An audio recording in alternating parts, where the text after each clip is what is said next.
So good evening to all. Good evening.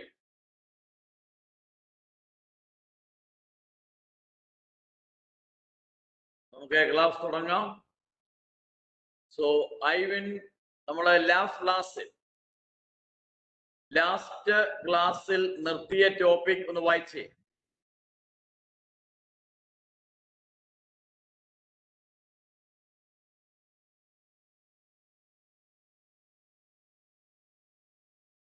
Last ക്ലാസ്സിൽ നിർത്തിയ topic Ivin Reji last ക്ലാസ്സിൽ ഉണ്ടായിരുന്നോ? ഐവിൻ? സോ ഐവിനെ കിട്ടുന്നില്ല. Then Alencier,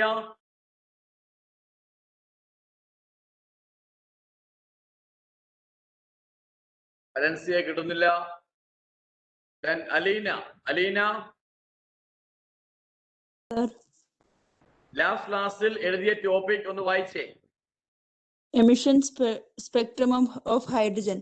When hydrogen atoms in the gas tube absorb certain amount of energy from the electric current, the electrons becomes excited and temperature from low energy level to high energy levels. The excited electrons fall back to their original level. They emit a certain amount of energy as radiations. Because of these differences between the energy levels, only specific wavelength or frequencies of radiation are seen in the spectrum as lines. Okay, very good. ഇനി കഴിഞ്ഞ ക്ലാസ്സിൽ നമ്മൾ നോക്കിയത് spectral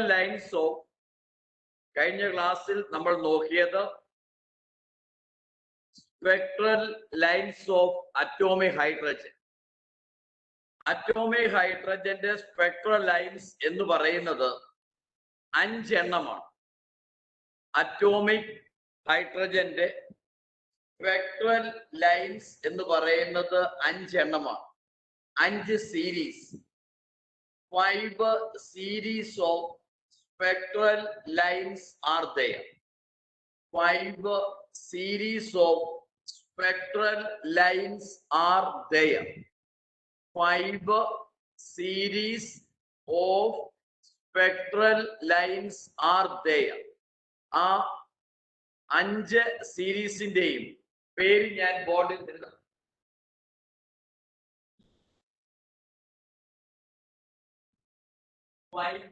Series of spectral lines. ആ 5 സീരീസിന്റെയും ഓരോന്നിന്റെയും പേര് ആദ്യം എഴുതാം. അവിടെ 3 കോളം വരയ്ക്കണം. ഒന്നാമത്തെ കോളം സീരീസ്, ആദ്യത്തെ കോളം. രണ്ടാമത്തെ കോളം എന്ന് പറയുന്നത് അവിടെ ആ ഓർബിറ്റിന്റെ നമ്പർ n1, രണ്ടാമത്തേത് n2, n3. So series ഇത് ഓർബിറ്റ് n1, ഓർബിറ്റ് n2. ഇനി റീജിയൻ, ഏത് റീജിയനിലാണ് ഈ ഓരോ സ്പെക്ട്രൽ ലൈൻ കണ്ടുമുട്ടുന്നത് കാണുന്നത്? ഓരോ സീരീസും ഏത് റീജിയനിലാണ് കാണുന്നത് എന്നും കൂടി നമുക്ക് നോക്കാം. Boys and girls, spectral lines of atomic hydrogen are 5 spectral lines ആണ് ഉള്ളത്.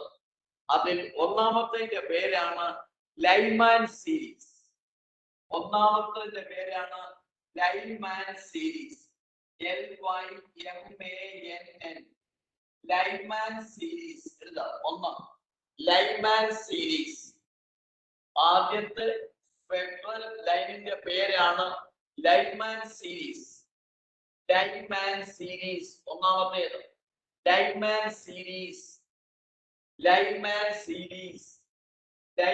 സീരീസ് ആണ് ആദ്യത്തേത്. ലൈമാൻ സീരീസിൽ ഓർബിറ്റൽ n1 എന്ന് പറയുന്നതിന്റെ വാല്യൂ 1 ആയിരിക്കും. ലൈമാൻ സീരീസിൽ n1ന്റെ വാല്യൂ, ആ പർട്ടിക്കുലർ ഷെല്ലിന്റെ വാല്യൂ 1 ആയിരിക്കും. ഒന്നാമത്തെ ഷെല്ലിലാണ് n1 1. ഇനി n1ന്റെ വാല്യൂ 1 വന്നാൽ n2ന് വരാവുന്ന വാല്യൂ 2, 3, 4, 2, 3, 4 ഈ വാല്യൂസ് ആയിരിക്കും N2 ന് വരാവുന്നത്. 2, 3, 4. 2, 3, 4. Clear? ഇനി ലൈമാൻ സീരീസ് എന്ന് പറയുന്നത് ആ കാണപ്പെടുന്ന റീജിയൻ, ആ ഇലക്ട്രോ മാഗ്നറ്റിക് സ്പെക്ട്രത്തിൽ ലൈമാൻ സീരീസ് കാണപ്പെടുന്നത് UV റീജിയനിലാണ്. That means ultraviolet UV റീജിയനിലാണ് ലൈമാൻ സീരീസ് കാണപ്പെടുന്നത്. UV region. അപ്പൊ നിങ്ങൾ എക്സാമിനേഷൻ പോയിന്റ് ഓഫ് വ്യൂവിൽ പഠിക്കേണ്ട കാര്യം സീരീസിന്റെ പേര്, അത് കാണുന്ന റീജിയൻ ഏത്, ഈ രണ്ട് കാര്യം അറിഞ്ഞിരിക്കണം.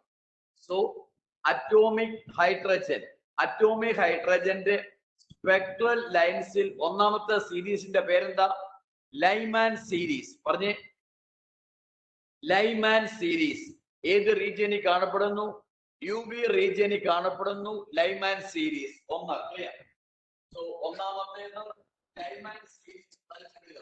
ഒന്ന് ലൈമാൻ സീരീസ്. രണ്ടാമത്തേത് Palmer series. Palmer series PALMER. Palmer series. രണ്ട് Palmer series. Palmer series.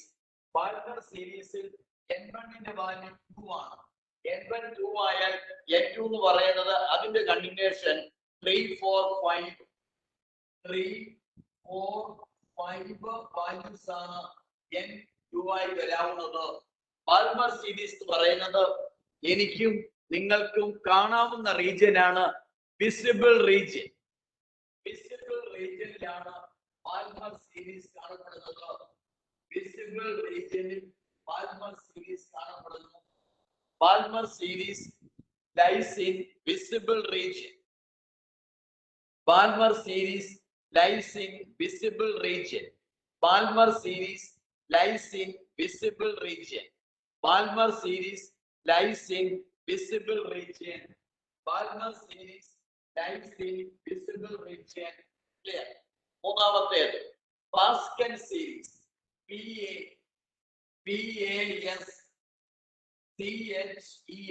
Pascal series. മൂന്നാമത്തേത് പാസ്കൽ സീരീസ്. മൂന്നാമത്തേന്റെ പേര് പാസ്കൽ സീരീസ്. ആദ്യത്തെ ലൈമാൻ സീരീസ്, രണ്ട് Palmer series. Okay sir, N1 N2 എന്തുകൊണ്ട് എന്നാ ഉദ്ദേശിക്കുന്നത് പറയാമോ? N1 എന്നും N2 എന്നും. അതായത് ഈ സീരീസ് ഓഫ് സ്പെക്ട്രൽ ലൈൻസ്, ഇവ ആ പർട്ടിക്കുലർ ഇലക്ട്രോണുകൾ നിൽക്കുന്ന ഷെല്ലിൽ നിന്നും N1 നിന്നും N2 ഇവ ഇലക്ട്രോണുകൾ എക്സൈറ്റ് ചെയ്യപ്പെട്ട് മൂവ് ചെയ്യുന്നു. N1 എന്ന് പറയുന്ന ഓർബിറ്റലിൽ റിവോൾവ് ചെയ്യുന്ന ഇലക്ട്രോണുകൾ അവ എനർജി അറ്റൈൻ ചെയ്തതുകൊണ്ട് അവ തൊട്ടു മുകളിലത്തെ ഓർബിറ്റുകളിലേക്ക് അവ മൂവ് ചെയ്യുന്നു. ഇലക്ട്രോണുകൾ എക്സൈറ്റ് ചെയ്യപ്പെട്ട് മറ്റു ഷെല്ലുകളിലേക്ക് മൂവ് ചെയ്യുന്നു. മറ്റു ഷെല്ലുകളിൽ നിന്നും ഇവ താഴേക്ക് വരും. ഇവ ആദ്യം ഉണ്ടായിരുന്ന ഓർബിറ്റിലേക്ക് ഇവ ലോവർ എനർജി ലെവലിലേക്ക് വരുമ്പോൾ എന്ത് ചെയ്യും? ഇവ എനർജി എമിറ്റ് ചെയ്യപ്പെടുന്നു. ആ എനർജിയിലാണല്ലോ നമ്മൾ ഈ സ്പെക്ട്രൽ ലൈൻസ് കാണുന്നത്, സ്പെക്ട്രൽ ലൈൻ ഫോം ചെയ്യുന്നത് എന്നെല്ലാം പറയാം. മനസ്സിലായോ? അപ്പോ ആ സ്പെക്ട്രൽ ഇവിടെ തന്നെ ലൈമാൻ സീരീസ് എന്ന് പറയുമ്പോൾ അവിടെ N1 റിവോൾവ് ചെയ്തുകൊണ്ടിരുന്ന ആ ആദ്യത്തെ ഓർബിറ്റിൽ റിവോൾവ് N1 എന്ന് പറയുന്ന പർട്ടിക്കുലർ ഓർബിറ്റിൽ റിവോൾവ് ചെയ്തുകൊണ്ടിരുന്ന ഇലക്ട്രോണുകൾ എക്സൈറ്റ് ചെയ്ത് അവ അടുത്ത ഓർബിറ്റിലേക്ക് മൂവ് ചെയ്യും. അടുത്ത ഓർബിറ്റിലേക്ക് മൂവ് ചെയ്ത് കഴിഞ്ഞിട്ട് വീണ്ടും അവ തിരികെ വരുമ്പോഴാണ് ലോവർ എനർജി ലെവലിലേക്ക് വരുമ്പോൾ എനർജി എമിറ്റ് ചെയ്യപ്പെടുന്നു. അതിന്റെ ഫലമായി ആ എമിറ്റ് ചെയ്യപ്പെടുന്ന എനർജിയിൽ നിന്നാണ്, ആ എനർജിയുടെ രൂപത്തിലാണ് സ്പെക്ട്രൽ ലൈൻസ് തെളിയുന്നത്. മനസ്സിലായോ? ലോവർ ടു ഹയർ എന്ന് മാത്രം മീനിങ് എടുത്താൽ മതി. ക്ലിയർ ആയ ഐഡിയ? ഓക്കെ, അതിന്റെ എക്സ്പ്ലനേഷൻ ഞാൻ വീണ്ടും തരാം. അവിടെ വാല്യൂ ആദ്യം ഇത്രയും വാല്യൂ നോക്കുക. ഇനി അപ്പം ലൈമാൻ സീരീസ് അവിടെ N1ന്റെ വാല്യൂ 1. ഈ പാൽമർ സീരീസ് വരുമ്പോ N1ന്റെ വാല്യൂ 2. ഫാസ്റ്റ് സീരീസ് വരുമ്പോ N1ന്റെ വാല്യൂ 3 ആണെങ്കിൽ ആ 3യിൽ നിന്നും തൊട്ട് മുകളിലത്തെ ഓർബിറ്റിലേക്കായിരിക്കും അവ എക്സൈറ്റ് ചെയ്യപ്പെടുക. ദാറ്റ് മീൻസ് വരാവുന്ന വാല്യൂ 4, 5, 6 and so on. ഇനി പാസ്കൽ സീരീസ് കാണപ്പെടുന്നത് ഇൻഫ്രാറെഡ് റീജിയനിലാണ്. പാസ്കൽ സീരീസ് കാണപ്പെടുന്നത് ഇൻഫ്രാറെഡ് റീജിയനിലാണ്. Lyman UV, Palmer visible, Pascal infrared region. ആദ്യത്തെ 3 ഈ 2 കൂടിയുണ്ട്. നാലാമത്തേത് ബ്രാക്കറ്റ് സീരീസ്. Brackett series. നാലാമത്തേത് Brackett series. Brackett series. Brackett series വരുമ്പോ വാല്യൂ ഓഫ് N14 എങ്കിൽ അടുത്ത് വരുന്ന എക്സൈറ്റ് ചെയ്യപ്പെടുന്ന ഇലക്ട്രോണുകൾ അതിനേക്കാളും കൂടിയ ഓർബിറ്റിലേക്ക് എക്സൈറ്റ് ചെയ്യപ്പെടുന്നു. ദാറ്റ് മീൻസ് 5, 6, 7 എന്ന വാല്യൂസ് വരാം N2-ന്. സോ ഇതും കാണപ്പെടുന്നത് ഇൻഫ്രാറെഡ് റീജിയനിൽ തന്നെയാണ്, IR തന്നെയാണ്. Last and final fund series. Last and final fund series PFUND. അത് ഞാൻ മുകളിലോട്ട് എഴുതാം. ഫണ്ട് സീരീസ് മുകളിലോട്ട് എഴുതാം. Fund series. Pfund series last and final PFUND. Fund series. Pfund series. അവിടെ N1ന്റെ വാല്യൂ 5 ആകുന്നു. എക്സൈറ്റ് ചെയ്യപ്പെടുന്ന സ്റ്റെല്ലുകൾ 6, 7, 8 and so on. അതും കാണപ്പെടുന്നത് ഇൻഫ്രാറെഡ് റീജിയനിലാണ്. Infrared region. ഇത്രയും കാര്യമാണ് ഓർക്കേണ്ടത്. അപ്പൊ നിങ്ങളുടെ വ്യൂവിൽ, നിങ്ങളുടെ എക്സാമിനേഷൻ പോയിന്റ് ഓഫ് വ്യൂവിൽ അറിയുന്നത് ഹൈഡ്രജൻ, എക്സാമിനേഷൻ പോയിന്റ് ഓഫ് വ്യൂവിൽ അറിയേണ്ടത് അറ്റോമിക് ഹൈഡ്രജന്റെ സ്പെക്ട്രൽ ലൈൻസ് ഏതൊക്കെ, അവ എവിടെ ലൈ ചെയ്യുന്നു, ഏത് റീജിയനിൽ കാണപ്പെടുന്നു, ഏതൊക്കെ പറഞ്ഞേ ബോയ്സ് ആൻഡ് ഗേൾസ്. എന്റെ കൂടെ വായിച്ചേ. ആദ്യത്തെ ഏതായിരുന്നു? Lyman series. ലൈമാൻ സീരീസ് ഏത് റീജിയനിൽ കാണപ്പെടുന്നു? UV region. Lyman series UV റീജിയനിൽ കാണപ്പെടുന്നു. രണ്ടാമത്തേത് പാൽമർ സീരീസ് എവിടെ കാണപ്പെടുന്നു? Visible region. അത് അനേകം പരീക്ഷകളിൽ ചോദിച്ച ചോദ്യമാണ്. പാൽമർ സീരീസ് താഴെ പറയുന്നവയിൽ വിസിബിൾ റീജിയനിൽ കാണപ്പെടുന്നത് ഏത് സീരീസ് ആണ്? ഏതാണ്? Palmer series. Palmer series in the visible region. അടുത്തത് Pascal series in the IR region. Bracket series also in the IR region. And finally fund series. Fund series also in IR region. ഇത്രയും വരച്ച് ഭംഗിയായിട്ട് എഴുതിക്കേ. ഇനി ആ series വായിക്കണമല്ലോ. ആ 5 സീരീസിന്റെയും പേരും അവ കാണപ്പെടുന്ന റീജിയനും ആരാണ് വായിക്കുന്നത്? ആദ്യം തന്നെ വിളിക്കാം. അലീന മോള് വായിച്ചേ. Aleena. Series 1 Lyman, N1 N2 2 3 4 region ultraviolet. Balmer series N1 second. Sir, മോള് വായിച്ചു. Balmer series N1 2 N2 3 4 5 region visible region. Third one Pascan region Pascan N1 3 N2 4 5 6 region infrared. Fourth one bracket N1 4 N2 5 6 7 region infrared. Fifth one PFUND. adu fund series PFUND. Fund series. അവിടെ P silent. Fund series വായിച്ചേ മോളെ. fund series. Fund series N1 5 N2 6 7 8 region infrared. Okay. Aleena ഭംഗിയായിട്ട് വായിച്ചു. എല്ലാവരും അതിന് താഴെയായി അടുത്തൊരു point എഴുതുക. ബോക്സ് ഡയഗ്രം പോലെ വരച്ചു താഴെ എഴുതുക.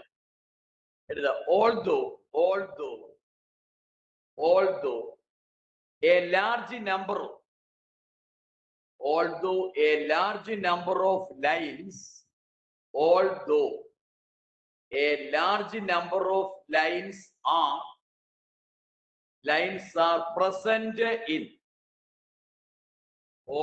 a large number of lines are present in hydrogen spectrum, although a large number of lines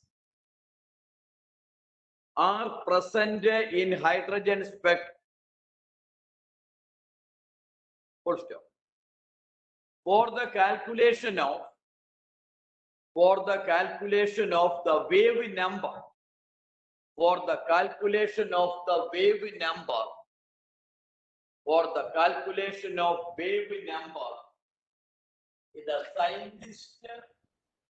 the scientist, comma, Rydberg,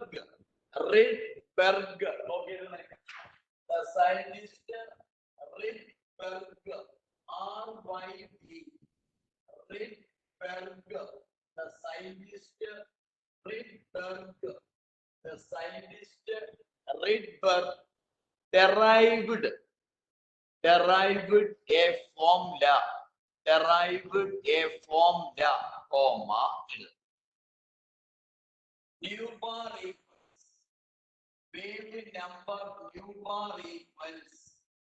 nu bar equals capital R H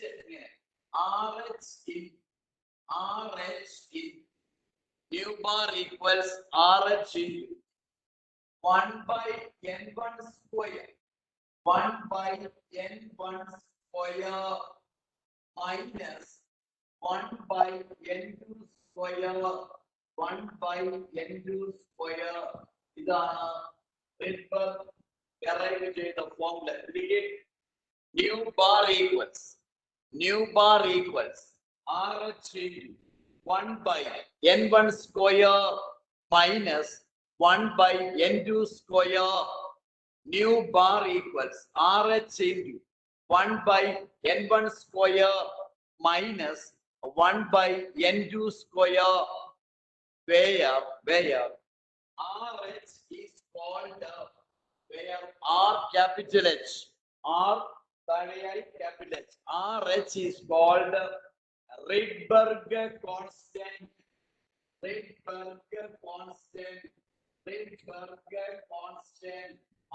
is called Rydberg constant, RH is called Rydberg constant, RH is called Rydberg constant, and its value is,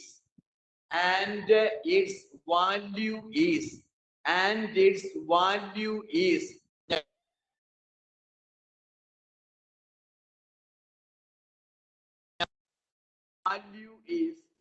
109677 മലയാളത്തിൽ പറയുമ്പോൾ മനസ്സിലേക്ക് വേഗം കയറും. Rydberg കോൺസ്റ്റന്റിന്റെ value 109677 109677 centimetre raise to -1. Rydberg constant value 109677 centimetre raise to -1. 109677 centimetre raise to -1. Rydberg constant value 109677 centimetre raise to -1. 109677 centimetre raise to -1. Rydberg constant. Okay, clear. Ini where N1 and N2 are integers, also where N1 comma N2 are integers.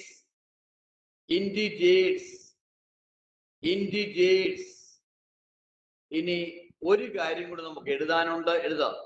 for hydrogen-like particles, for hydrogen-like particles, for hydrogen-like particles, for hydrogen-like particles, for hydrogen-like particles, above formula becomes, for hydrogen-like particles, above formula becomes, above formula becomes, nu bar equals, same തന്നെ, nu bar equals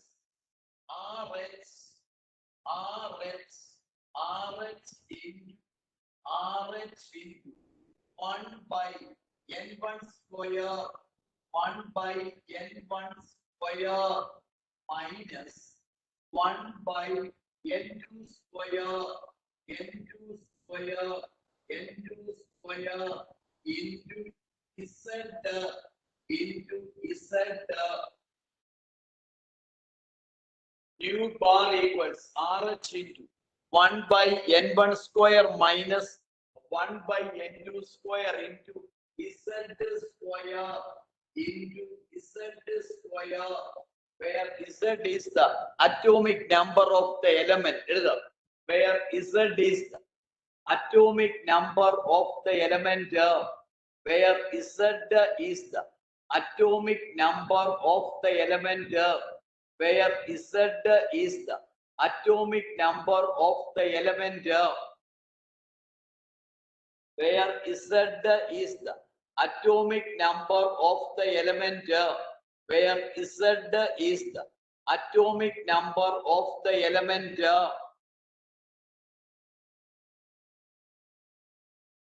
Atomic number of the element. Okay. So ഇതുവരെ എഴുതിയ ആ complete not ഒന്ന് വായിച്ചേ. ആരാ വായിക്കുന്നേ complete note? Then Anne Maria Sunny വായിക്കാമോ?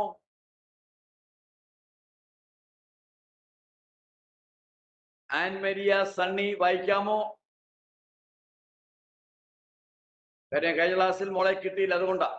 അല്ലെങ്കിൽ ആൻമേരി വായിച്ചേ. ആൻമേരി. സാർ, എനിക്ക് നെറ്റിന്റെ പ്രോബ്ലം ഉള്ളതുകൊണ്ട് കുറെ പാർട്സ് കിട്ടിയിട്ടില്ല, കുറെ എണ്ണം വിട്ടുവിട്ടാ ഉള്ളത്. മിസ്സായില്ലേ? ഓക്കെ, അത് വായിക്കുമ്പോൾ അശ്വതി മോള് വായിച്ചേ. Yes sir. എവിടുന്നൊട്ടാ വായിക്കണ്ടേ? ഓൾദോ ലാർജ് നമ്പർ ആ പോയിന്റ് തൊട്ടാ? Spectral lines of atomic hydrogen വായിക്കേ ഓരോന്നും. സാർ മനസ്സിലായില്ല. ഏതാ മോളെ? സാർ എവിടെ തൊട്ടാ വായിക്കണ്ടേ? ഇന്ന് എഴുതിയ നോട്ടില്ലേ, നമ്മൾ ആ കോളം പോലെ വരച്ചേ. ആർക്കെങ്കിലും കിട്ടാനുണ്ടെങ്കിൽ അവർക്ക് എഴുതാനുള്ള സൗകര്യത്തിന് വേണ്ടിയാ വായിച്ചേ. ടോപ്പിക് എഴുതിയെടുത്തോളൂ അശ്വതി വായിക്കുമ്പോ. വായിക്കാമോ? Yes sir. First one Lyman series N1 1, N2 2, 3, 4 etc. Region UV region. Okay, second one Balmer series N1 2, N2 3, 4, 5 etc. Region visible region. Visible region. അടുത്ത വായിക്കാം മൂന്നാമത്തെ. Third one Plasken series N1 3, N2 4, 5, 6 etc. Region infrared region.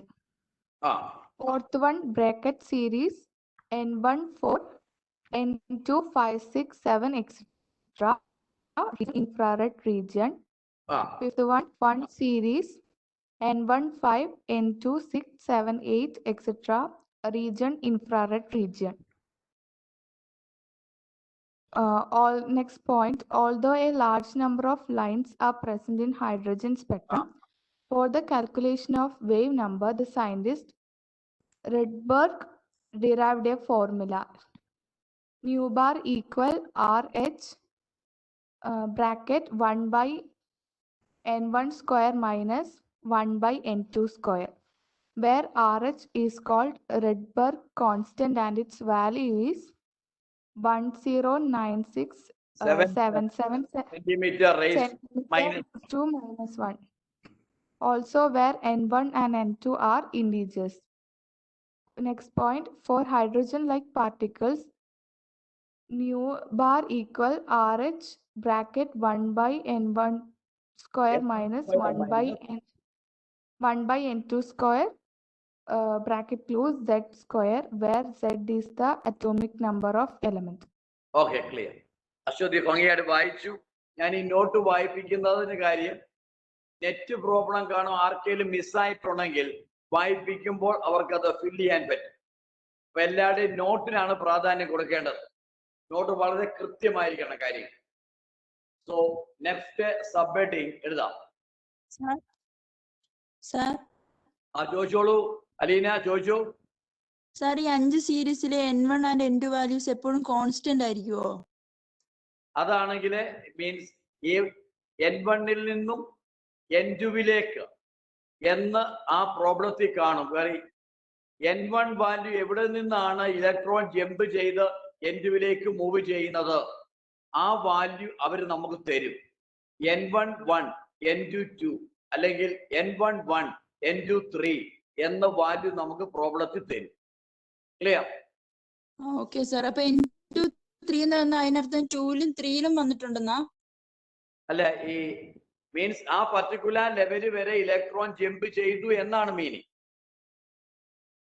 Electron ആദ്യത്തെ energy ലെവലിൽ നിന്നും N1 value 2 വരെ വരുന്ന ലെവലിലേക്ക് electron move ചെയ്തു.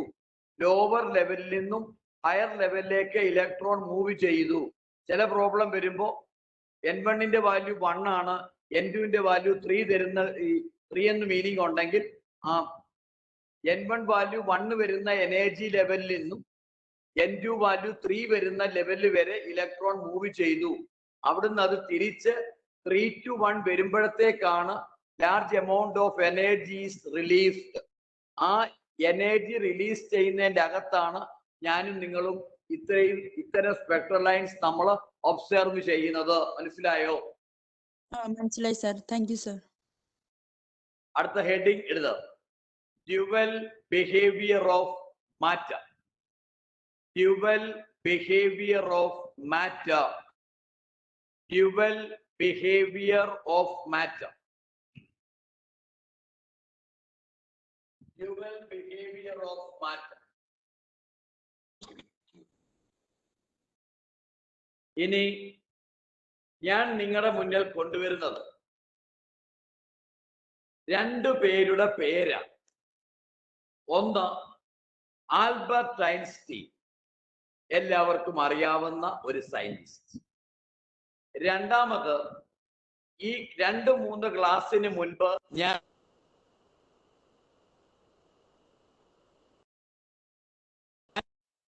പേരാണ് മാക്സ് പ്ലാങ്ക്. ശരിയല്ലേ? Max Planck. അപ്പം ആൽബർട്ട് ഐൻസ്റ്റീന്റെ ഏറ്റവും പ്രധാനപ്പെട്ട സംഭാവന എന്ന് പറയുന്നത് നമ്മൾ അത് 10ാം ക്ലാസ് മുതൽ തന്നെ പഠിക്കുന്ന, അതായത് ദ്രവ്യ സംരക്ഷണ നിയമം അല്ലെങ്കിൽ ഊർജ സംരക്ഷണ നിയമം, energy law, that is E=mc². Albert Einstein എന്ന് പറയുന്ന സയന്റിസ്റ്റിന്റെ ഏറ്റവും മികച്ച സംഭാവന എന്ന് പറയുന്നത് എനർജി ഇക്വേഷൻ, ഊർജ സംരക്ഷണ നിയമം, ദ്രവ്യ സംരക്ഷണ നിയമം എന്നൊക്കെ മലയാളത്തിൽ പറയും. അതായത് means E=mc². So Albert Einstein എന്ന സയന്റിസ്റ്റ് മുന്നോട്ട് കൊണ്ടുവന്ന ഫേമസ് ഇക്വേഷൻ ആണ് E=mc². അത് ഞാൻ ഇവിടെ എഴുതി.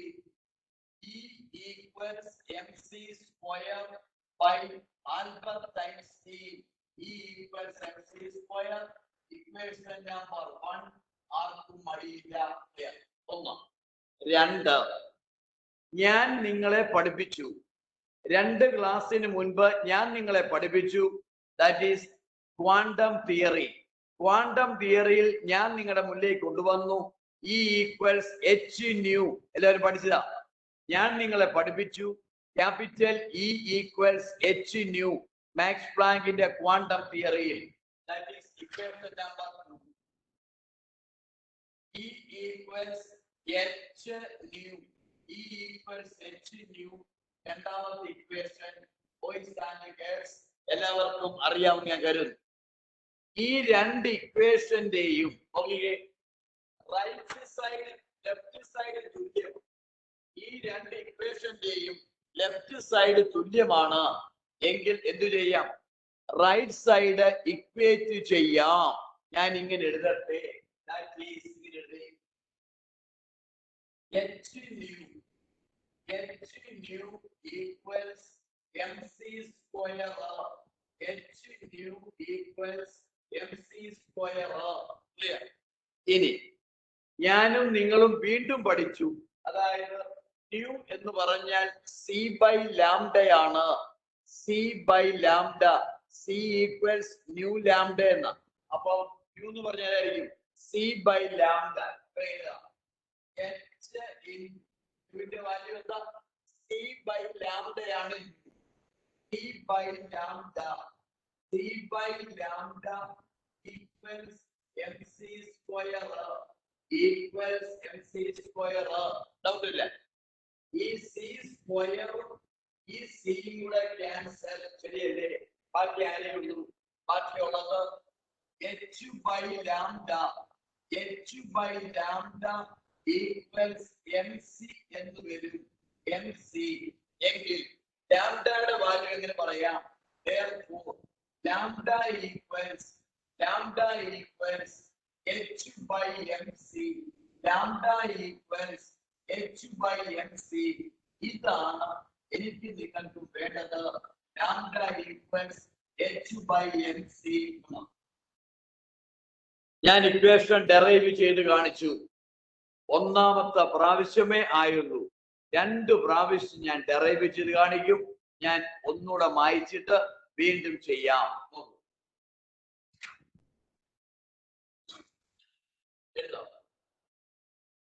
എഴുതുക. According to Albert Einstein, according to Albert Einstein, ഇട്ടിട്ട് E equals MC square. E equals MC square. MC square. Equation number 1. According to Albert Einstein, E equals MC square. Equation number 1. According to Max Planck. According to Max Planck,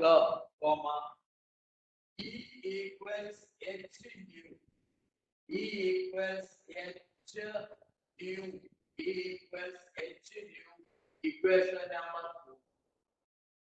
E equals H nu. Equation number 2. Ini. From 1 and 2. From 1 and 2. H nu equals MC square. MC square എന്ന് എഴുതാം. H nu equals MC square. ഇതിന്റെ ബ്രാക്കറ്റിൽ കാണിക്കണം. ബ്രാക്കറ്റിൽ but lambda equals lambda nu but nu equals but nu equals C by lambda. Nu equals C by lambda. ഈ value ഇങ്ങോട്ട് കൊടുത്തേ. H into എന്റെ കൂടെ നിങ്ങളും H into ന്യൂവിൽ വരെ വാല്യൂ കൊടുത്തേ. C by lambda. C by lambda equals MC square.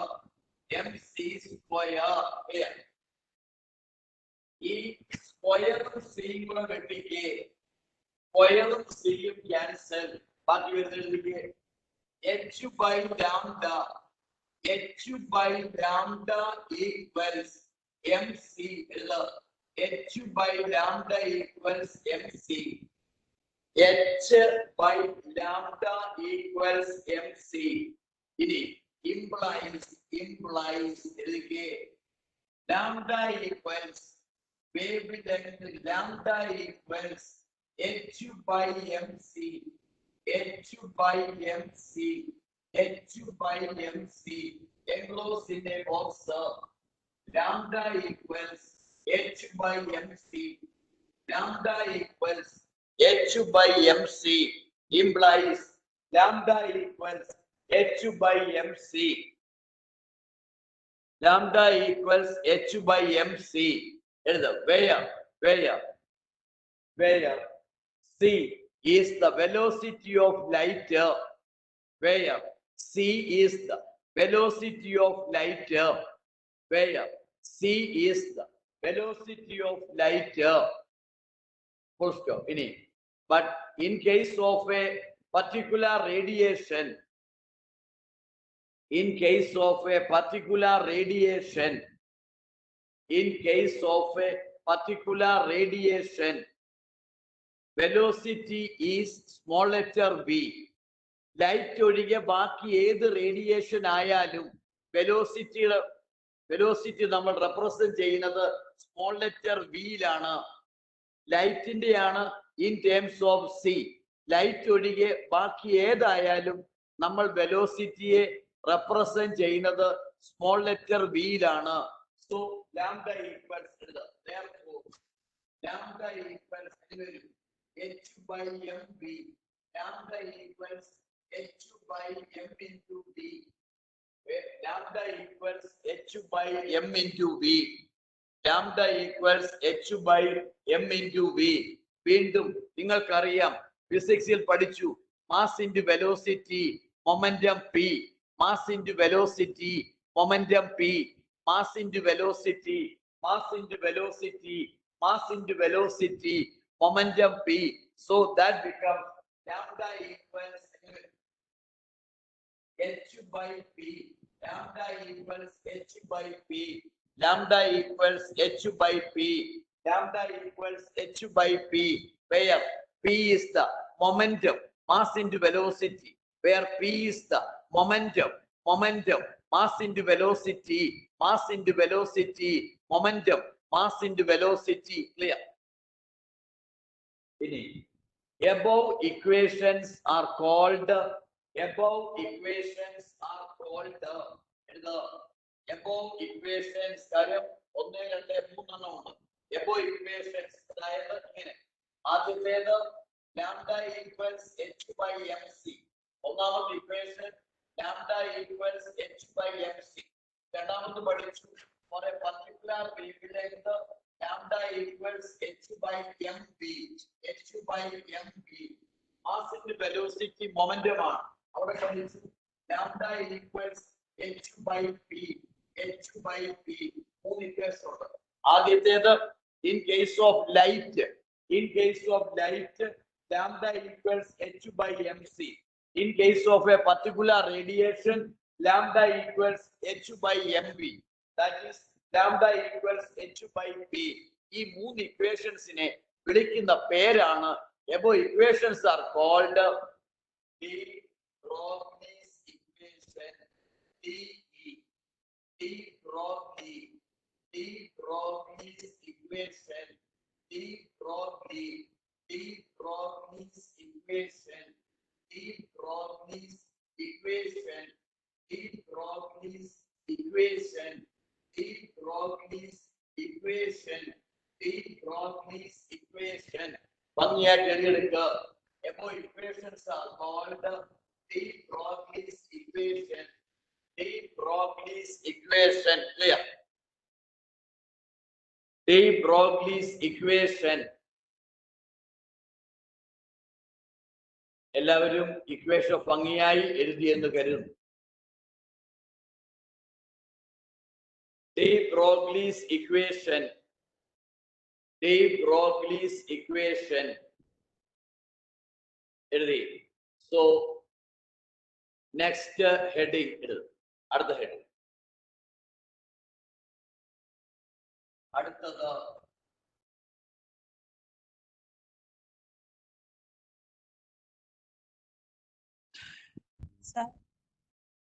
ചോദിച്ചോളെ. Sir ഇത് ആരെയും കൊണ്ടെങ്കിലും വായിപ്പിക്കുക, ഇതെനിക്ക് കംപ്ലീറ്റ് കിട്ടിയിട്ടില്ല. ഏതാ ഫസ്റ്റ് ഇക്വേഷൻ കഴിഞ്ഞിട്ടുള്ളത് ലാംഡ ഈക്വൽസ് h/mc കഴിഞ്ഞിട്ടുള്ളത്. ബാക്കിയുള്ള കിട്ടിയില്ലേ? Second equation in case of a particular radiation തൊട്ടാ കിട്ടിയത്. അതിന്റെ ഇടയ്ക്ക് കട്ടായി പോയായിരുന്നു. പറഞ്ഞിട്ടുണ്ടോന്ന് എനിക്കറിയത്തില്ല. ഓക്കെ, ഞാൻ വീണ്ടും പറഞ്ഞായിരുന്നു. In case of a particular radiation, velocity is expressed as v. ഒരു പർട്ടിക്കുലർ റേഡിയേഷന്റെ കേസ് ആണെങ്കിൽ വെലോസിറ്റിയെ നമ്മൾ റെപ്രസെന്റ് ചെയ്യുന്നത് സ്മോൾ ലെറ്റർ വിയിലാണ്. അലീനയ്ക്ക് ആ നോട്ട് കിട്ടിയില്ലേ? അത് കിട്ടി. അത്രേ ഞാൻ പറഞ്ഞോളൂ. In case of a particular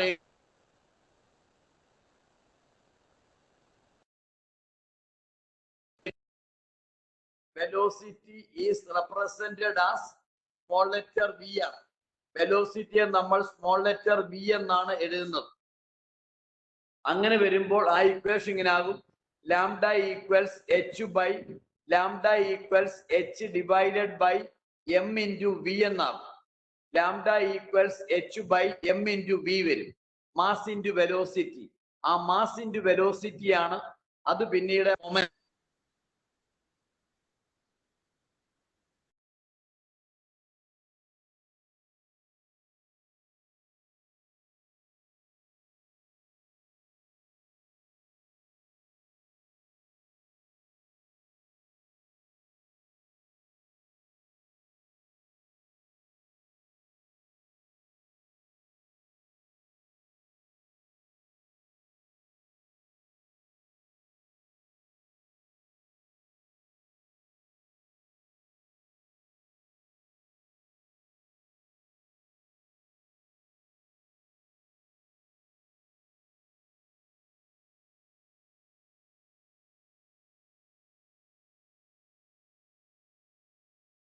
so അത്രയുമാണ് നമ്മൾ നോക്കിയത്. അത് കഴിഞ്ഞ് ഞാൻ ഇനി പറയുന്നത് ശ്രദ്ധിക്കുക. സോ അതിനു മുമ്പ് ഒരു ഫൈനൽ വ്യൂടെ പറയാം. ശ്രദ്ധിക്കുക. ഈ ആൽബർട്ട് ഐൻസ്റ്റീന്റെ ഇക്വേഷൻ ആയിരുന്നു E ഈക്വൽസ് mc².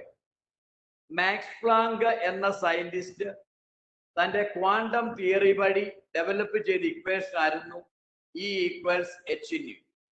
ഈ രണ്ട് ഇക്വേഷനെയും കൂടെ വർഷങ്ങൾക്ക് ശേഷം ഡി ബ്രോഗ്ലി എന്ന് പറയുന്ന സയന്റിസ്റ്റ് ഈ രണ്ട് ഇക്വേഷനിൽ നിന്നും ഡെറൈവ് ചെയ്തെടുത്തതാണ് ഡ്യുവൽ നേച്ചർ ഓഫ് മാറ്റർ എന്ന് പറയുന്നത്. മാറ്ററിന്റെ രണ്ട് സ്വഭാവം, അതായത് പാർട്ടിക്കിൾ നേച്ചറും വേവ് നേച്ചറും.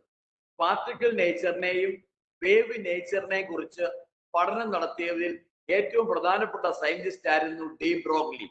അദ്ദേഹത്തിന്റെ ആ ഒരു കൺസെപ്റ്റ് ആണ് D Broglie's equation. D Broglie's equation എന്ന പേരിൽ അറിയപ്പെടുന്നത് 3 ഇക്വേഷൻ ആണ്. ആദ്യത്തെ ഇക്വേഷൻ ലാംഡ ഈക്വൽസ് h/mc, അത് ഇൻ കേസ് ഓഫ് ലൈറ്റ് ആണ്. രണ്ടാമത്തെ equation lambda equals h/m into v for a particular radiation or for a particular wave, m into v. ആ m into v ആണ് പിന്നീട് മൊമെന്റം p ആയിട്ട് മാറിയത്. ഈ 3 equation അറിയപ്പെടുന്ന പേരാണ് ഡി ബ്രോഗ്ലീസ് ഇക്വേഷൻ. ക്ലിയർ? ഇനി വീണ്ടും ശാസ്ത്രകാരന്മാർ പഠനം തുറന്നുകൊണ്ടേയിരുന്നു. ഏതെങ്കിലും സ്രോതസ്സിൽ നിന്നും പുറപ്പെടുന്ന ആ പാർട്ടിക്കിൾ, അത് പാർട്ടിക്കിൾ നേച്ചർ കാണിക്കുന്നു, വേവ് നേച്ചർ കാണിക്കുന്നു എന്ന് വരെ ശാസ്ത്രലോകം അത് കണ്ടുപിടിക്കപ്പെട്ട സമയത്താണ് ഒരാറ്റത്തിന് ചുറ്റുമായി, ഒരാറ്റത്തിനകത്ത് ന്യൂക്ലിയസ്, ആ ന്യൂക്ലിയസിന് ചുറ്റുമായി ഇലക്ട്രോണുകൾ റിവോൾവ് ചെയ്യുന്നു. ന്യൂക്ലിയസിന് ചുറ്റുമായി ഇലക്ട്രോണുകൾ റിവോൾവ് ചെയ്യുന്നു എന്ന ഐഡിയ എല്ലാവരും അംഗീകരിച്ചു. ആ റിവോൾവ് ചെയ്യുന്ന, ന്യൂക്ലിയസിന് ചുറ്റുമായി റിവോൾവ് ചെയ്യുന്ന ഒരു പർട്ടിക്കുലർ പാത്തിലൂടെ, നീൽസ് ബോർ വിളിച്ച ഓർബിറ്റിലൂടെ. ഓർബിറ്റ് എന്ന ഐഡിയ കൊണ്ടുവന്നത് നീൽസ് ബോറ. അദ്ദേഹം വിളിച്ച ഓർബിറ്റിലൂടെ ആ റിവോൾവ് ചെയ്യുന്ന ഇലക്ട്രോണുകൾ, ഓക്കെ, അപ്പോ എന്ത് മനസ്സിലായി? ന്യൂക്ലിയസിന് ചുറ്റും ഓർബിറ്റിലൂടെ ഇലക്ട്രോണുകൾ റിവോൾവ് ചെയ്യപ്പെടുന്നു. ആ റിവോൾവ് ചെയ്യുന്ന ന്യൂക്ലിയസിന് ചുറ്റുമായി കറങ്ങിക്കൊണ്ടിരിക്കുന്ന ആ ഇലക്ട്രോണുകളുടെ സ്ഥാനം, ഇലക്ട്രോണുകളുടെ പൊസിഷൻ, ആ ഇലക്ട്രോണുകൾ പൊസസ് ചെയ്യുന്ന വേഗത, അവയുടെ സ്ഥാനം വേണമെങ്കിൽ അവ ഇത്ര സെക്കൻഡ് കഴിയുമ്പോൾ ഇന്ന സ്ഥാനത്തായിരിക്കും എന്ന് വേണമെങ്കിൽ കണ്ടുപിടിക്കാം. ഇത്ര സെക്കൻഡ് കഴിയുമ്പോൾ അവയുടെ സ്ഥാനവും മൊമെന്റവും, അവ പൊസസ് ചെയ്യുന്ന വെലോസിറ്റി, ആ ന്യൂക്ലിയസിന് ചുറ്റും റിവോൾവ് ചെയ്യുന്ന ഇലക്ട്രോണുകളുടെ സ്ഥാനം വേണമെങ്കിൽ കണ്ടുപിടിക്കാം. അവയുടെ വേഗത വേണമെങ്കിൽ കണ്ടുപിടിക്കാം. മനസ്സിലായോ? ന്യൂക്ലിയസിന് ചുറ്റും റിവോൾവ് ചെയ്യുന്ന ഇലക്ട്രോണുകളുടെ അവ ഏത് വേഗതയിലാണ് മൂവ് ചെയ്യുന്നത്, ആ വേഗത നമുക്ക് കണ്ടുപിടിക്കാൻ സാധിക്കും. ആ ഇലക്ട്രോണുകൾ ഇന്ന സെക്കൻഡിൽ ഇന്ന സ്ഥാനത്തായിരിക്കും, അവയുടെ കൃത്യമായ പൊസിഷൻ അതും നമുക്ക് കണ്ടുപിടിക്കാൻ സാധിക്കും. എന്നാൽ ന്യൂക്ലിയസിന് ചുറ്റും റിവോൾവ് ചെയ്യുന്ന ഇലക്ട്രോണുകളുടെ ഞാൻ ഈ പറഞ്ഞ രണ്ട് കാര്യങ്ങൾ ഏതൊക്കെ? വെലോസിറ്റിയും അവയുടെ സ്ഥാനം, പൊസിഷൻ, വെലോസിറ്റിയും പൊസിഷനും, ഇത് രണ്ടും ഒരേ സമയം, വെലോസിറ്റിയും പൊസിഷനും ഒരേ സമയം കണ്ടുപിടിക്കാൻ സാധ്യമല്ല. പൊസിഷൻ വേണമെങ്കിൽ കണ്ടുപിടിക്കാം, വെലോസിറ്റി വേണമെങ്കിൽ കണ്ടുപിടിക്കാം. എന്നാൽ പൊസിഷനും വെലോസിറ്റിയും ഒരേപോലെ കണ്ടുപിടിക്കാൻ സാധ്യമല്ല, ആക്യുറേറ്റ്ലി കണ്ടുപിടിക്കാൻ സാധ്യമല്ല എന്ന ഐഡിയ ആണ്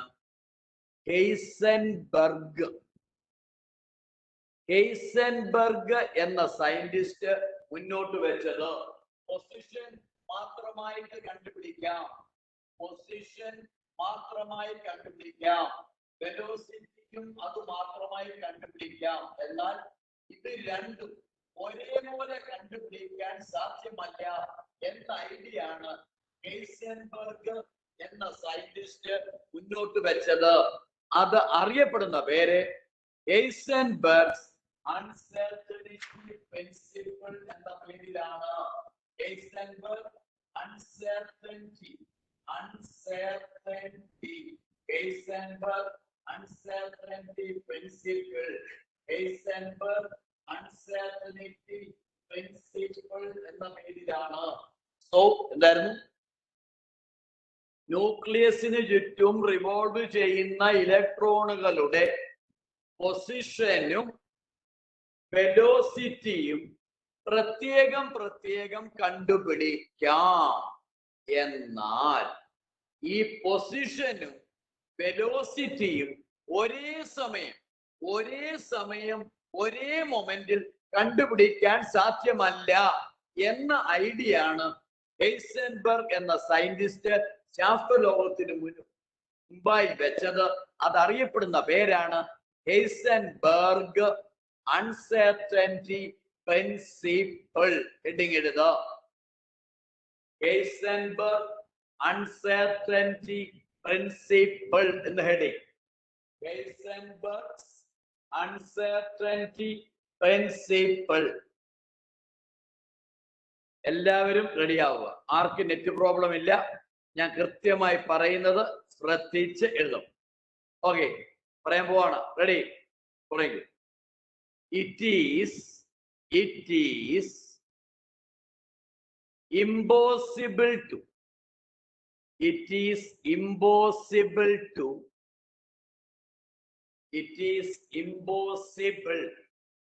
It is impossible to determine.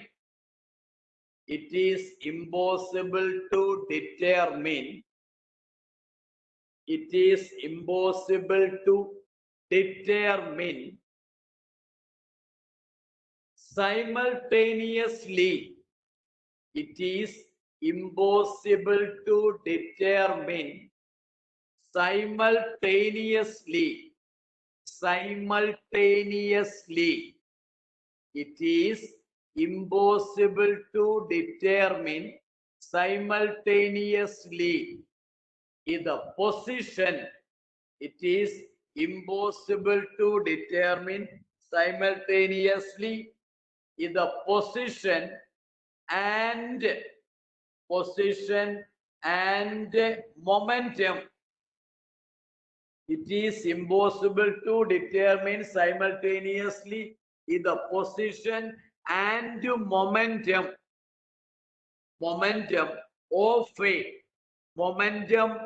a moving microscopic particle.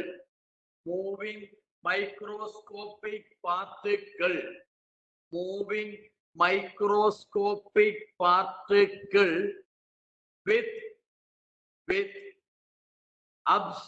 complete accuracy. With complete accuracy. With complete accuracy. With complete accuracy. With complete accuracy. With complete accuracy. With complete accuracy. Clear? Johnny, ഒന്ന് വായിച്ചേ മോനെ.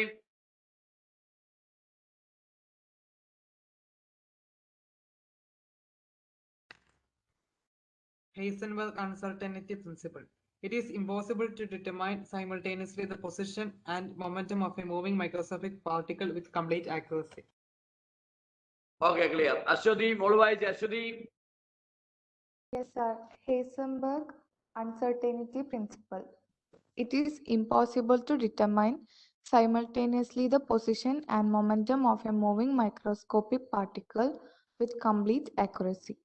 Okay, Bilna Thomas. Bilna, മോള് വായിച്ചേ. Bilna.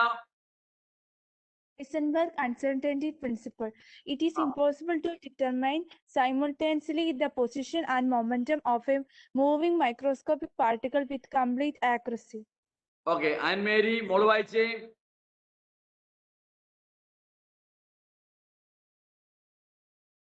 Anne Mary. Anne Maryയെ കിട്ടുന്നില്ല. Anne Maria Sunny, വായിക്കാമോ? Anne Maria Sunny. വായിച്ചേ. It is impossible to determine simultaneously the position and momentum of a moving microscopic particle with complete accuracy. Okay, മോളെ ഈ വായിക്കാൻ പറയുമ്പോൾ അത് കൃത്യമായി വായിച്ചിരിക്കണം. അതുവഴി രണ്ട് നേട്ടമാണ്. മോളുടെ നോട്ട് കൃത്യമാണെന്ന് ഞാൻ മനസ്സിലാക്കും. ബാക്കിയുള്ള ആരെങ്കിലും നോട്ട് കംപ്ലീറ്റ് ചെയ്യണമെങ്കിൽ അവർക്കുമാകും. മോള് പഠിക്കുകയും ചെയ്യും. വായിക്കാൻ കിട്ടുന്ന ചാൻസ് പരമാവധി എല്ലാവരും പ്രയോജനപ്പെടുത്തുക. Then Alina, മോള് വായിച്ചേ. It is impossible to determine simultaneously the position and momentum of a moving microscopic particle with complete accuracy. Okay, ready. Then Anne Maria Devasya, വായിക്കാമോ? Anne Maria Devasya, വായിച്ചേ. Heisenberg's uncertainty principle. It is impossible to determine simultaneously the position and momentum of a moving microscopic particle with complete accuracy. Okay, then Alencia Rose, Alencia വായിച്ചേ.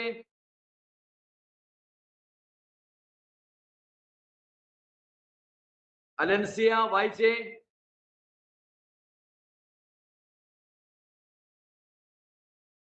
Okay. അലൻസിയുടെ mic ഇടയ്ക്ക് on ആയായിരുന്നു, അതുകൊണ്ടാണ് ഞാൻ വായിക്കാൻ പറഞ്ഞത്. ഐവിൻ റെജി വായിച്ചേ. ഐവിൻ.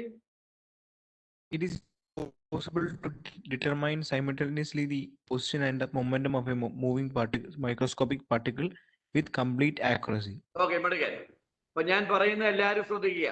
നിങ്ങൾക്ക് വായിക്കാൻ കിട്ടുന്ന ചാൻസ് പരമാവധി പ്രയോജനപ്പെടുത്തണം. അതുവഴി നിങ്ങൾ പഠിക്കും. മറ്റുള്ളവരുടെ നിങ്ങളുടെ നോട്ട് ശരിയാണെന്ന് വ്യക്തമാകും. മറ്റുള്ളവർക്ക് നോട്ട് എഴുതാനും ചാൻസ് വരും. അൻമറിയ ജെയ്സൺ വായിച്ചേ. Heisenberg uncertainty principle. It is Ah. impossible to determine simultaneously the position and momentum of a moving microscopic particle with complete accuracy. Okay, Mudiki. Deepu വായിച്ച Deepu. Heisenberg uncertainty principle. It is impossible to determine simultaneously the position and momentum of a moving microscopic particle with complete accuracy. Okay, now Dominic. Heisenberg uncertainty principle. It is impossible to determine simultaneously the position movement of a moving microscopic particle with complete accuracy. Okay, Elvin Bilijo, Elvin. Heisenberg uncertainty principle. It is impossible to determine simultaneously the position and momentum of a moving microscopic particle with complete accuracy. But again, Ginob.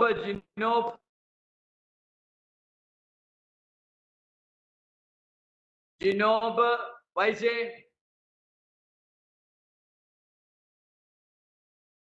Oh okay, ജിനോവിന് എന്തോ net problem ആണെന്ന് തോന്നുന്നു. ടെസ Mariya, ടെസ. It is impossible to determine simultaneously the position and momentum of a moving microscopic particle with complete accuracy. Okay, ഞാൻ പരമാവധി എല്ലാരെയും കൊണ്ട് വായിപ്പിക്കാൻ ശ്രമിക്കുന്നുണ്ട്. കാര്യം ഈ നമ്മുടെ ഈ പുതിയ തലമുറ, നിങ്ങളുടെ തലമുറയിൽപ്പെട്ട ആ മുഴുവൻ വിദ്യാർത്ഥികളും പുതിയ ട്രെൻഡ്, ഒരാള് പോലും ടെക്സ്റ്റ് ബുക്കോ നോട്ട്ബുക്കോ വായിക്കാറില്ല, ഉറക്കെ വായിക്കാറില്ല. നോക്കി പഠിക്കുക എന്നാണ് ഏറ്റവും പുതിയ ട്രെൻഡ്. അതുവഴി ഒരു നല്ല പഠന രീതി അല്ല. അതുകൊണ്ടാണ് ഇപ്പൊ ഞാൻ ഈ പറയുന്ന ശ്രദ്ധിക്കുന്ന ഗാർഡിയൻസ് കാണും. ടെക്സ്റ്റ് ബുക്ക് വായിക്കുക, നോട്ട്ബുക്ക് വായിക്കുക ശീലമാക്കൂ. നിങ്ങൾക്ക് വരുന്ന മാറ്റം നിങ്ങൾക്ക് പോലും അറിയില്ല. നോട്ട്ബുക്ക് ഞാൻ വായിപ്പിക്കുമ്പോഴും അല്ലാതെ ടെക്സ്റ്റ് ബുക്ക് വായിച്ചു, ഉയർന്ന മാർഗം നിങ്ങൾ അറിയാതെ സ്കോർ ചെയ്യും. ക്ലിയർ? അതിന് ഏറ്റവും നല്ല എക്സാമ്പിൾ ഞാൻ പറയുന്ന ശ്രദ്ധിക്കുക. 1 മിനിറ്റ് ഞാൻ മാറ്റി വെക്കുന്നു. അതായത് ഫസ്റ്റ് ഇയറിലെയും സെക്കൻഡ് ഇയറിലെയും കെമിസ്ട്രി, ബയോളജി ഈ 2 സബ്ജക്റ്റുകൾ, ഫസ്റ്റ് ഇയറിലെയും സെക്കൻഡ് ഇയറിലെയും ബയോളജി ടെക്സ്റ്റ് ബുക്ക് കംപ്ലീറ്റ് ആയി കെമിസ്ട്രി സെലക്ട് ചെയ്ത ചാപ്റ്റേഴ്സ്, ഫസ്റ്റ് ഇയറിലും സെക്കൻഡ് ഇയറിലും കൂടെ കെമിസ്ട്രിക്ക് എല്ലാം കൂടി 28 ചാപ്റ്റർ ഉണ്ട്. 28 ചാപ്റ്ററിൽ ഒരു 8 ചാപ്റ്റർ മാറ്റാം. ബാക്കി ബാക്കി ഓർഗാനിക് എല്ലാം കൂടെ പിടിച്ചു, എല്ലാം കൂടെ പിടിച്ചാൽ 10 ചാപ്റ്റർ മാറ്റുക. ബാക്കി 18 ചാപ്റ്റർ കെമിസ്ട്രിയുടെ 18 ചാപ്റ്ററും biology text book first year second year complete നിങ്ങൾ ഒരാൾ വായിക്കാൻ തീരുമാനിച്ചു. എത്ര പ്രാവശ്യമാണെന്നല്ലേ ചോദ്യം. 1500 പ്രാവശ്യം ഞാൻ വായിക്കും. ചെല്ലു ഞെട്ടിക്കാണും, അത് നടക്കുമോ സാറേ? കാരണം സ്കൂളുകളിൽ ആകെയുള്ളത് 170, 178, 180 അധ്യയന ദിവസങ്ങളെ സ്കൂളുകളിലുള്ളൂ. ബട്ട് ഒരാൾ ഒരു വർഷം വായിക്കാൻ തീരുമാനിച്ചത് 1500 പ്രാവശ്യമാണ്. അല്ലെ വേണ്ട, 1000. ഓരോ ചാപ്റ്ററും 1000 പ്രാവശ്യം വായിക്കും. ഒരു കാര്യം ഞാൻ എനിക്ക് വാക്ക് തരാം, നീറ്റ് എക്സാമിനേഷന് അല്ലെങ്കിൽ IIT എക്സാമിനേഷന് ആ പർട്ടിക്കുലർ വ്യക്തിയുടെ പേര് ലിസ്റ്റിൽ 200-നകത്ത് ഉറപ്പായിട്ട് വരും. നീറ്റിന് ഓൾ ഇന്ത്യ ലെവലിൽ 200-നകത്ത് ഒരു ഉയർന്ന റാങ്ക് ഈ 1000 പ്രാവശ്യം വായിക്കുന്ന വ്യക്തിക്ക് കിട്ടും. നീറ്റ് എക്സാമിനേഷനുകളിൽ ഉയർന്ന റാങ്ക് വായിക്കുന്നവരെ നിങ്ങൾക്കറിയാം. അവരോട് ചോദിക്കണം, നിങ്ങൾ ബയോളജി ടെക്സ്റ്റ് ബുക്ക് എത്ര പ്രാവശ്യം വായിച്ചു? അവര് പറയും 500 അല്ല, 600 അല്ല, 800 അല്ല വായിച്ചത് എന്ന് പറയും. അതുകൊണ്ടാണ് ഞാൻ പറഞ്ഞത്, വായന ശീലമാക്കിയോ, NCERT ടെക്സ്റ്റ് ബുക്ക് വായിക്കുന്ന ശീലമാക്കിയോ, you are the number 1. So ഞാൻ നിങ്ങളെ കൊണ്ട് വായിപ്പിക്കുന്ന മൊമെന്റിൽ പരമാവധി നല്ല ആക്റ്റീവായി വായിക്കാൻ ശ്രദ്ധിക്കൂ. അത് ശീലമാകട്ടെ. എനിക്ക് സമയമില്ല, ഞാൻ ഒന്നുകൂടെ പറയാം. ഹെയ്സൻബർഗ് അൺസർട്ടനിറ്റി പ്രിൻസിപ്പിൾ, അത് എന്താണ് പറഞ്ഞത്? It is impossible to determine simultaneously the position and momentum of a moving microscopic particle with complete accuracy. That is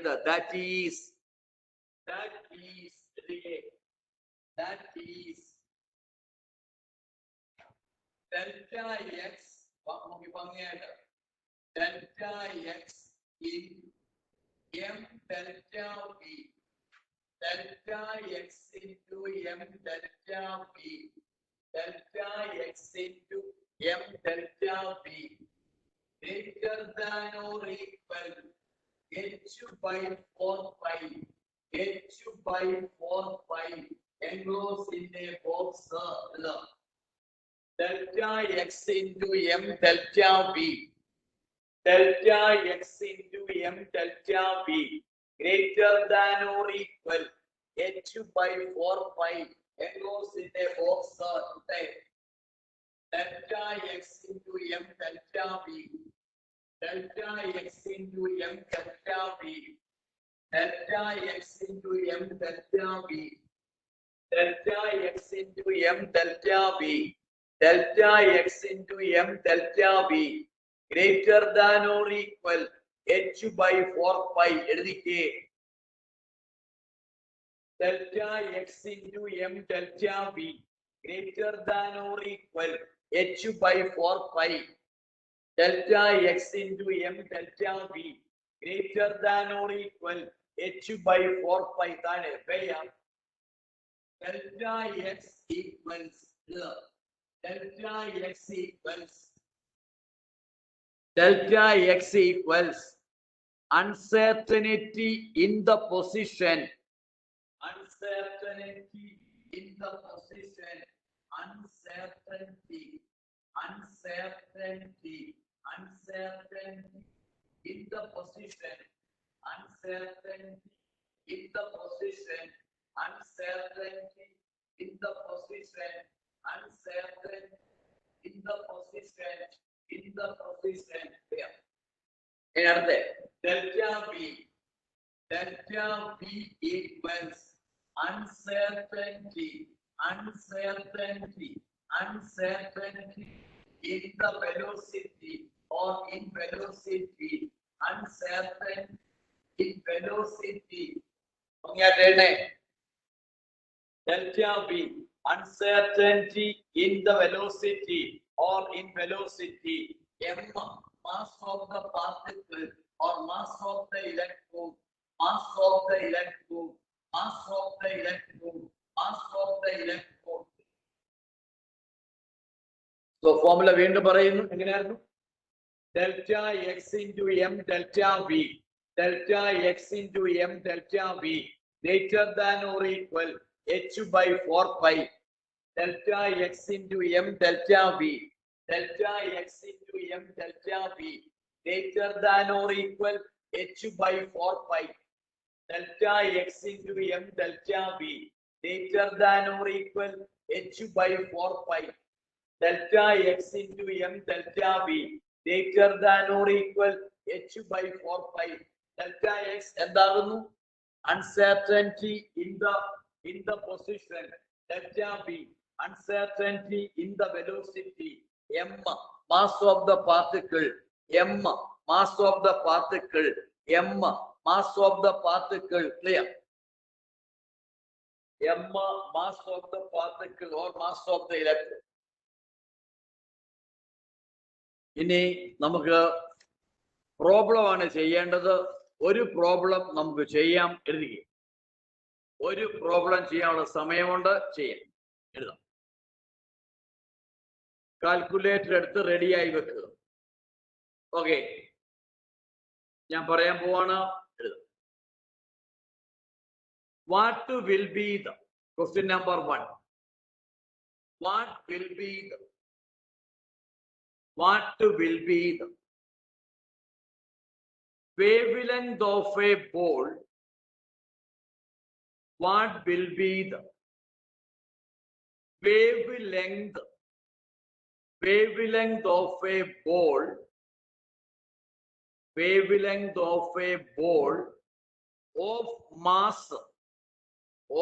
mass 0.1 kilogram.